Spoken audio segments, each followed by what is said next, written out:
I was renting a small cabin for one night during a long trip I took 2 years ago. The place was an old wooden lodge deep in the woods, right at the halfway point of my journey, so I only planned to stay there for a single night before heading back on the road. I arrived just as the sun was starting to set. The final stretch of the drive was along a bumpy dirt road that seemed to go on forever before I finally reached the cabin. It looked much older than I expected, and the short walkway from the parking area to the front door had turned to mud from a recent rainstorm. After hauling my bags inside, I took a quick look around. There weren't many windows, so even though there was still daylight outside, the interior was unusually dim. I switched on one of the corner lamps, but none of the other lights in the cabin worked. I sent a message to the property owner, asking if I was missing a breaker switch or something, but I was already starting to feel uneasy about my stay. Since it was only for one night, I decided not to let it bother me too much. I dropped my things in the bedroom and then went to sit on an old armchair in the main living space. Though the furniture was outdated and the decorations felt like they were from another era, the cabin had a certain coziness to it. I pulled out my phone and started planning the next part of my drive when an unexpected knock came at the front door. The knocking was so forceful that I was more irritated than confused about who could be there. There was no peephole or window by the door to check, so I just opened it. A man was standing on the porch, bundled up in thick winter gear, smiling at me. It was a little breezy outside, but nowhere near cold enough to justify a heavy coat. He introduced himself as the owner and said he had come to help with the lights. I wasn't happy that he had shown up unannounced, and honestly, I wasn't that concerned about the lights anymore. But since he was already there, I let him in. He stepped into the living room and went straight to one of the lamps, fiddling with it. As he worked, I glanced outside toward the driveway, and something immediately felt off. I didn't see any other cars. This cabin was in the middle of nowhere, with no nearby homes or businesses. There was no way he had walked all the way here, yet no vehicle was in sight. I turned back to ask him about it, but he was already staring at me from across the room. There was a long, uncomfortable silence before he suddenly smiled again and told me he couldn't figure out the issue. I told him it wasn't a big deal, that I was heading to bed soon anyway, and moved aside to let him leave. He stepped out slowly without saying another word and wandered down the driveway. Something about the entire interaction unsettled me, so I kept watching him. He walked a good distance down the dirt road as if he were just going to keep walking, but then he suddenly stopped and turned back toward the cabin. I stood completely still, hoping he couldn't see me, as he just stared at the house for a long moment. Then, instead of continuing down the road, he veered off into the trees and disappeared into the forest. I didn't know what to think, but seeing him dressed like he lived outdoors and then wandering off into the woods left me deeply uneasy. I stayed awake for a while, occasionally checking the windows as I scrolled through my phone. Just when I was about to get ready for bed, there was another loud knock at the door. I was sure it was the same man, but it was far too late for anyone else to be showing up. The knocking came again, just as aggressive as before. I had no idea what to do, so I just remained silent. A minute later, I heard footsteps moving to the side of the cabin. I cautiously stepped into the bedroom and used my phone's flashlight to get a better view. I listened carefully as the footsteps stopped directly outside my window. For a long moment, nothing happened. I held my breath, waiting to see if he would come into view. Then, without warning, he turned and walked away. I stayed frozen in place, listening as his footsteps grew more distant. As soon as I was sure he was gone, I grabbed all my belongings and bolted for my car.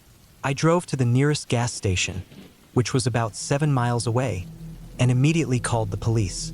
I didn't know what was going on, but I wasn't about to stick around to find out. The officers contacted the actual property owner, and when I saw their picture, my stomach dropped. It was an entirely different person from the man who had shown up at my door. The police were unable to determine who he was or why he had been there, which only made the situation more terrifying.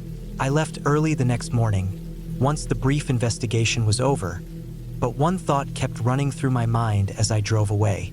How did that man know the lights weren't working if he wasn't the owner I had texted?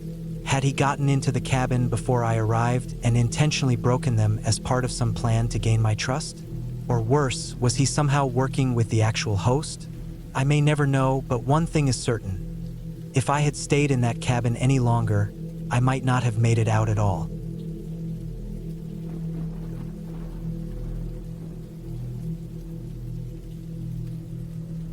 This past year, I spent some time at a cottage that had been in my family for ages. It's a small, two-bedroom place, sitting in the middle of nowhere. My relatives use it as a vacation spot or for a quick weekend escape. I had never been too eager to stay there because the water came from a hand-pumped well, and the only restroom was an outhouse across the yard. The only reason I decided to go this time was that I needed a break from everything for a couple of days, but didn't have the money to rent a place of my own. When I arrived, I was shocked at how isolated it was. I knew it was out in the wilderness, but it really felt completely off the grid. I parked beside the cabin, got the generator running for electricity, and used the old family key to unlock the door. The place was decent, and since I was staying for free, I had no complaints. I got things set up the way I liked, checked to make sure nothing was wrong, then made myself some tea and sat by the fireplace with my laptop. There was no signal this far out, but I had a few offline projects I could work on. I didn't keep track of time, but a few hours after dark, I put my things away and was ready for bed. I stepped outside to shut off the generator to save fuel. That's when I noticed a light in the woods. It was hard to miss, being the only source of light for miles around. I stood there watching it move slowly through the trees before it gradually faded into the distance. I stayed outside a little longer to be sure it was really gone before heading back inside. Being in such a remote area, seeing someone or something that close was unsettling. I put out the fire and used a battery-powered lamp to get to the bedroom. Then, I got in bed and fell asleep. At sunrise, I got up, made coffee, and stayed inside until midday before heading out for a walk. I really wanted to check out where I had seen that light, so I walked in that direction. It took about 20 minutes to reach what I thought was the right spot, but there was no trail or any signs that someone had been there.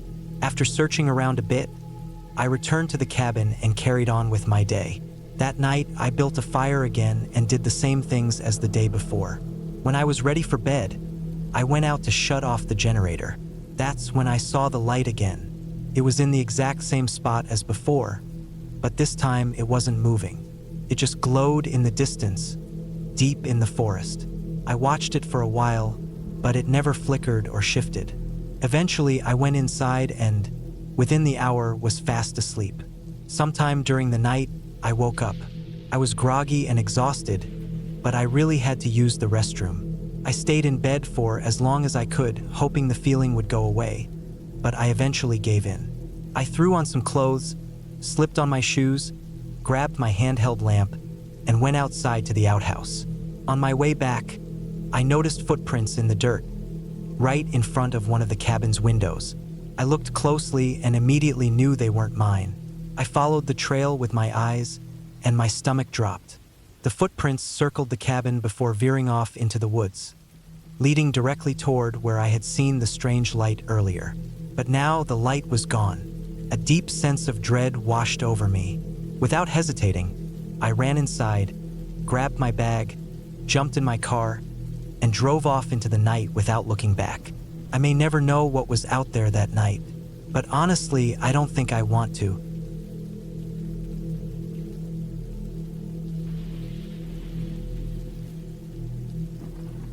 I went on a hike during a trip I took last spring. One of my other plans got canceled that day, so the hike was a last-minute choice. The area I was in wasn't really known for having impressive scenery. It was mostly flat with woods surrounding it, but I had nothing else to do, so I went anyway. As I walked along the trail, I started noticing more and more small paths splitting off from the main one. They all looked narrow, like only a few people had ever used them, maybe as shortcuts. But one path in particular caught my attention. It went in a completely different direction, and from what I could see, there was no clear reason anyone would take it. I tried to look ahead, but the trees were thick, blocking most of my view. Curiosity got the best of me, and I decided to follow it just to see where it led. I figured it might take me to a pond or some other somewhat interesting spot. Anything was better than the trail I had been on. I walked for about 15 minutes, much longer than I expected, until the path just faded into nothing but trees and grass. I took a few steps past the end of the path, and that's when I saw something unusual. A cabin sitting alone in the middle of the woods. The wood was covered in moss, and the roof looked like it could collapse at any moment. As I got closer, I noticed the front door was missing, and the trees blocked out most of the sunlight, making it difficult to see inside. I stepped up to the doorway and peered in. Even in the dim light, I could make out broken furniture and scattered wood on the floor. I pulled out my phone for some light and cautiously walked further inside. There were only 2 rooms, both mostly empty except for debris. But in the middle of the hallway, there was a half-open door. I peeked inside and saw a staircase leading down, about 10 or 15 steps, into a basement. The sight of it was unsettling, like something straight out of a horror movie. But since the whole place was abandoned and completely empty, I didn't think there was any real danger. I stepped down to the bottom, and immediately, a horrible smell hit me. It reeked like the place was full of rats. Holding up my phone for light, I saw that the basement was small, almost like a walk-in closet made of rotting wood. On one of the walls, there was another half-open door. My phone's light barely reached through the opening, but I could see that it led to a long tunnel. I was too nervous to get any closer, so I just stood there, looking. From where I was, I could only see the first few feet of the tunnel, which was falling apart in some spots, and beyond that, there was nothing but complete darkness. Fear started creeping in, and I decided I had seen enough. I turned to go back up the stairs, but as my phone's light passed over the room, something caught my eye, just for a second. A pair of eyes lit up in the corner, just beneath the stairs. Panic instantly took over. I bolted up the steps, nearly tripping in my rush to get out. I ran straight out of the cabin, all the way back to the main trail, and didn't stop until I was back in my car, speeding away from the woods. I don't know who or what I saw down there, but the image of those eyes, glowing in the dark just a few feet from me, still haunts me to this day.